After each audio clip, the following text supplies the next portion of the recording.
ಗೃಹಲಕ್ಷ್ಮಿಯವರಿಗೆ ಒಂದು ಸಂತೋಷದ ಸುದ್ದಿ ಇದೆ. ಗೃಹಲಕ್ಷ್ಮಿಯವರೆಲ್ಲ ಎಲ್ಲ ಕಂತುಗಳು ಪೂರ್ತಿ ಬಂದಿದೆ ಅಂತ ಅಂದ್ಕೊಂಡಿದ್ರು. ಆದರೆ ಇವಾಗ ಗೊತ್ತಾಗ್ತಾ ಇದೆ ಫೆಬ್ರವರಿ ಮತ್ತು ಮಾರ್ಚ್ ತಿಂಗಳ ಗೃಹಲಕ್ಷ್ಮಿ ಹಣ ಆದ 4,000 ರೂಪಾಯಿ ಯಾರಿಗೂ ಬಂದಿಲ್ಲ ಅಂತ. ಈ ಮಾತನ್ನು ಬೆಳಗಾವಿಯ ಅಧಿವೇಶನದಲ್ಲಿ ಸಚಿವರಾದಂಥ ಲಕ್ಷ್ಮೀ ಹೆಬ್ಬಾಳ್ಕರ್ ಅವರು ಒಪ್ಕೊಂಡಿದ್ದಾರೆ. ಒಪ್ಕೊಂಡ್ಮೇಲೆ ಆ ದುಡ್ಡನ್ನು ರಿಲೀಸ್ ಮಾಡ್ತಾರೆ ಅಂತ ಗೊತ್ತಾಗ್ತಾ ಇದೆ. 4,000 ರೂಪಾಯಿ ಬರುತ್ತೆ ಅಂತ ಯಾರೂ ಅಂದ್ಕೊಂಡಿರಲಿಲ್ಲ.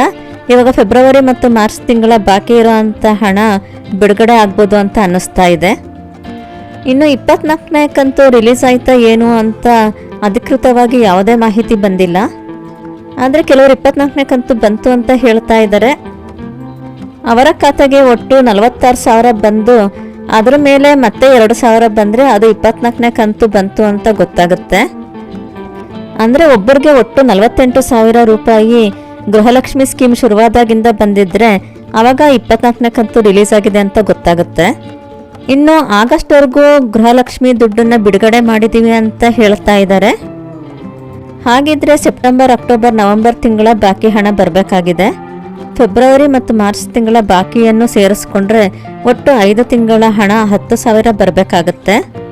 ಬಹುಶಃ ಎಲ್ಲ ದುಡ್ಡನ್ನು ರಿಲೀಸ್ ಮಾಡ್ಬೋದು ಅಂತ ಅನಿಸುತ್ತೆ.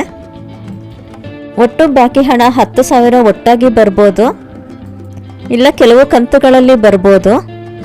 ಬಹಳಷ್ಟು ಜನರು ಗೃಹಲಕ್ಷ್ಮಿ ದುಡ್ಡು ಬರುತ್ತೆ ಅಂತ ಅವರದೇ ಆದ ಯೋಜನೆಗಳನ್ನು ಹಾಕ್ಕೊಂಡಿದ್ದಾರೆ.